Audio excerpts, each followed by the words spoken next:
ние како општински штаб за заштита и спасување информациите ги поделуваме на дневна и на неделна основа и сите позитивни случаи ги нотираме и бројките и процентите подоцна ги вадиме на неделна основа, за разлика од петата недела во оваа година, кога бројката беше 74 позитивни, една од најниските. Веќе шестата, седмата и осмата недела почна делумно да се зголемуваат, но последната недела, тоест оваа бројките отидоа на 195, а алармот никогаш не бил исклучен, но за жал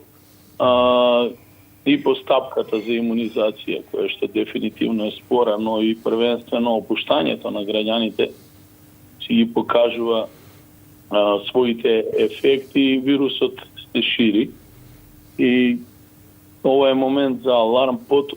повторно да ја сватиме состојбата сериозно и да ги почитуваме мерките и правилата кои што се однесуваат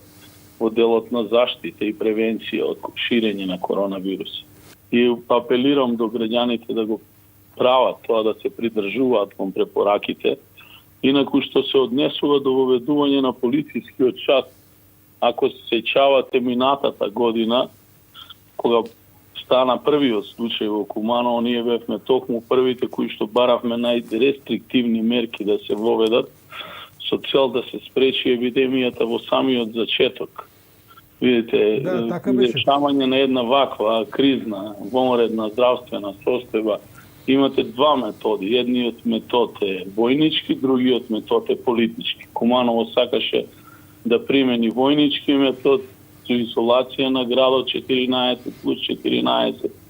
дена и дополнително изолација на регионот и ширење, штитење на границите. Некако премногу се опуштивме целиот овој период, а во одредени моменти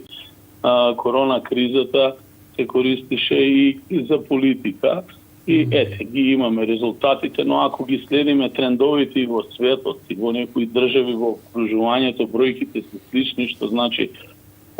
преголемото ширење на лажните вести и на некој начин воведување на скептицизам кај граѓаните, што всушност се случува и доведе до ваква состојба. Не само ние се покажа дека воопшто човештвото не е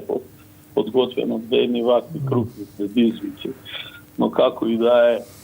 јас повторно ќе се вратам, ако се сеќавате на она изјава кога реков јас би исклучил Македонија до целотен шатдаун 14 дена и максимална контрола, за да побрзо можеме да се вратиме на нормалниот живот. Сега се поставува прашањето што ако вие го средите тоа во државата, во окружувањето, повторно го имате вирусот, колкава моќки имате да го контролирате тоа.